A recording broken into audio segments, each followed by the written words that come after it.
Hello everyone, and thank you for joining me here today. My name is Michael Weir. I'm a technical marketing engineer at Ingram Micro, here to talk to you today about the CISA Stakeholder-Specific Vulnerability Categorization Decision Tree. That is quite a mouthful. I'm sure I'm going to mutilate it a number of times throughout this presentation, but we're going to plow ahead. Our agenda for today: first, we're going to talk about some definitions. I'm going to more or less define my acronyms just so I don't have to say these crazy phrases and words all these times. Second, we're going to talk about the decision points in this tree, and then we're going to look at the decision tree itself. So first, definitions, so I can cut down my speech a little bit. CISA, or I think someone told me CISA, but I think they were wrong. CISA is the Cybersecurity and Infrastructure Security Agency. And then the thing we're talking about today is the SSCV. It's the Stakeholder-Specific Vulnerability Categorization. And as I said before, it is the decision tree. It's a decision tree model that's meant to prioritize vulnerability response based on the impact on the organization of the exploitation. The impact of the exploitation, since these are new exploitations we're talking about, can't be concretely known, but CISA says to base it on the most reasonable assumption based on prior similar events. The SSCV is a set of decision points with possible actions to take. So let's look through those for a second. The possible actions to take could be track it, which is there's no action required. Update as usual. In this case, update means patching a system or somehow changing your protection that you have on something in order to protect it from this new exploit. Track star or track plus means it requires closer monitoring, but continue to update as usual.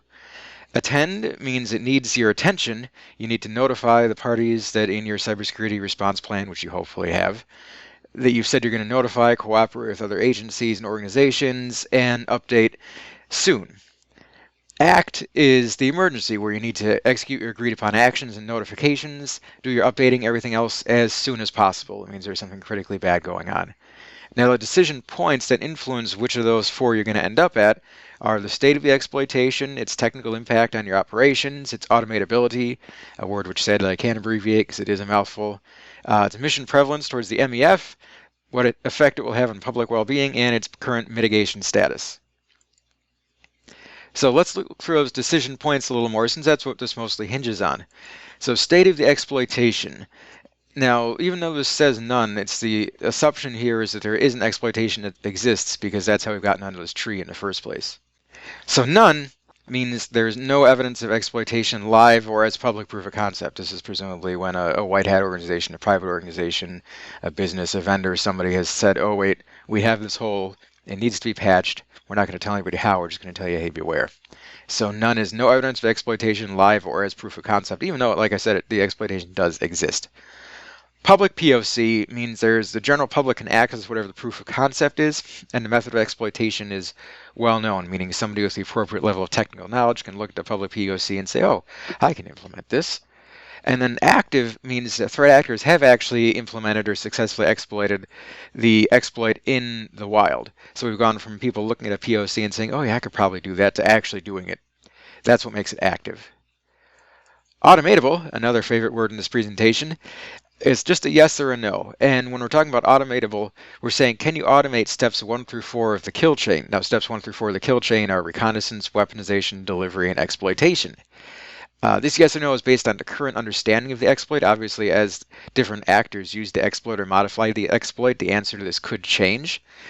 And there's a little bit of variables in how you answer yes or no. You can answer no if the steps are automatable, but there are existing barriers in place in your environment that would stop that automation.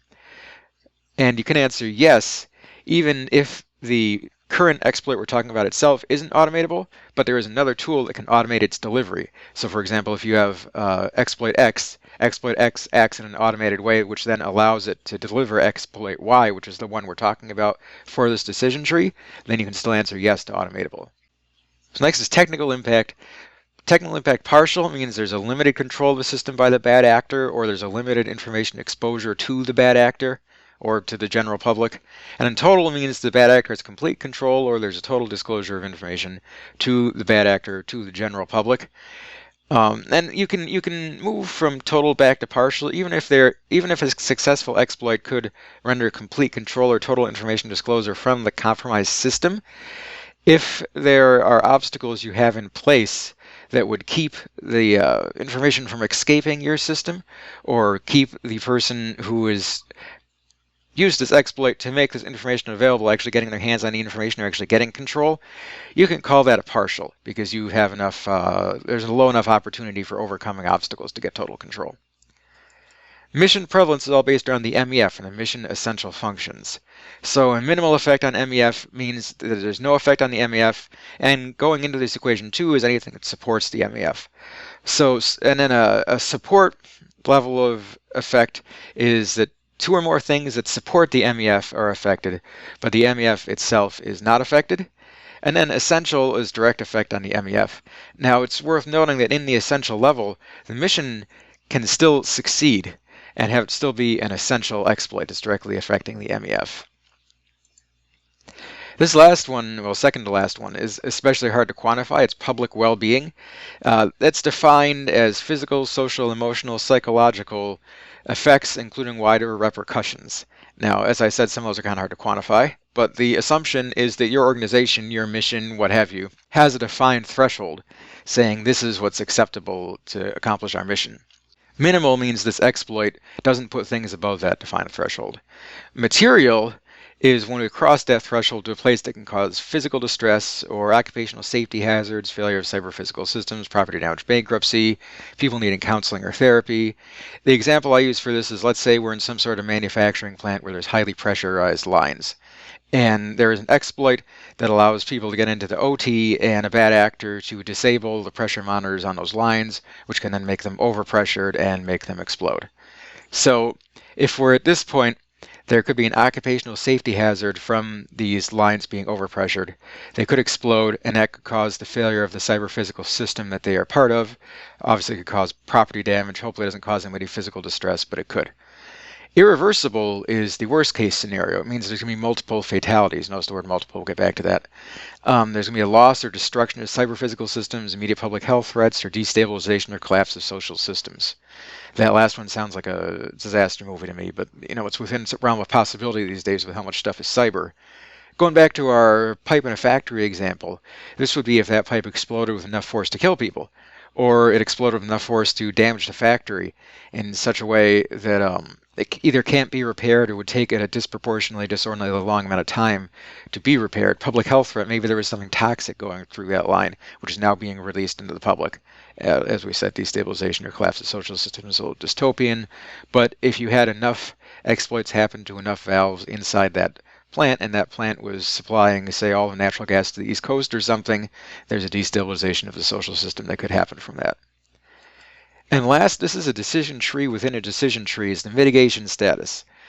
It goes for the availability, the difficulty, and the type of mitigation. So availability is either minimal available or minimal unavailable. Minimal available means that there is a mitigation that's publicly available, but it is just that. It's just a mitigation. It's not a permanent fix. And unavailable means it isn't publicly available, obviously.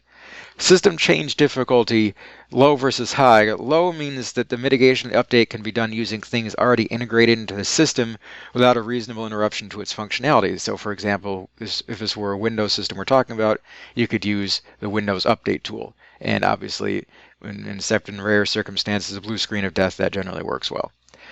System change difficulty high means that the tool isn't integrated, or even if it is integrated, it requires exceptional downtime, requires the reduction of functionality of what we're updating, or it's violating regulations. Obviously, as we'll talk about in a second, this is mostly aimed at government agencies. They all have to be under regulations. If to stop the exploit we have to violate regulation, that's still, in a sense, permissible here, but it's a high system change difficulty, which will affect where you are in a decision tree. And then, in terms of type of mitigation, a fix is an official patch to mitigate the vulnerability, once again, like a Windows update. A workaround is preventing exploitation, but not fixing the underlying issue.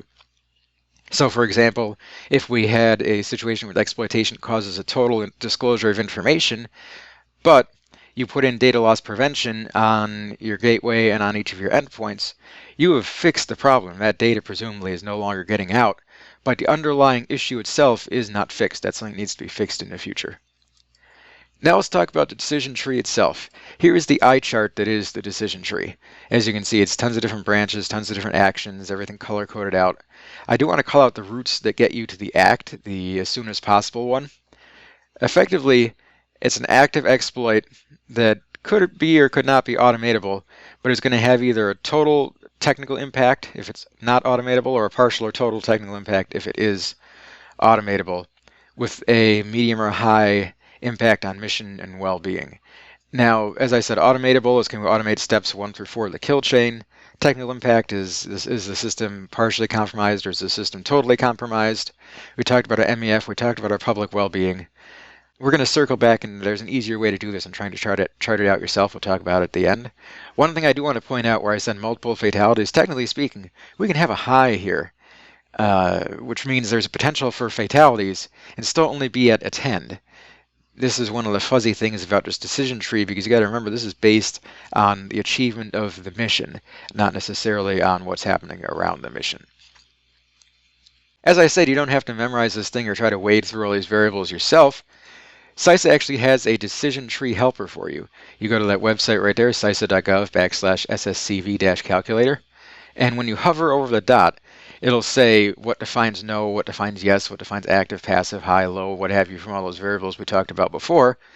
You choose based on what's going on in your environment, and it gives you the next choice, and you click on the one that you would choose at that point in your environment. It eventually turns this tree into a straight line, which tells you what level of alarm you should be at and what level of action you should be taking.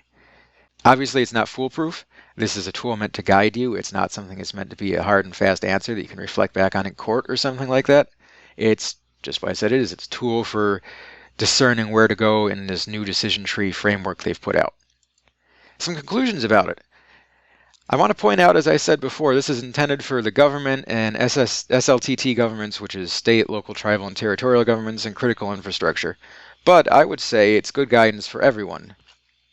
In the same way you can look to like NIST 800-171 or something like that for good guidance on how to secure information, even if you aren't in the government.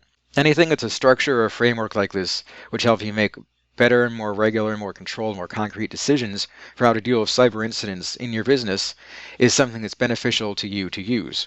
And if you're a service provider, managed service provider, contractor, something like that, it is a good idea for you to be familiar with this so you can provide concrete deliverables. Say, all right, we fixed the problem, we dealt with the exploit, this is how we made the decision, I can show you what happened, I can trace the steps.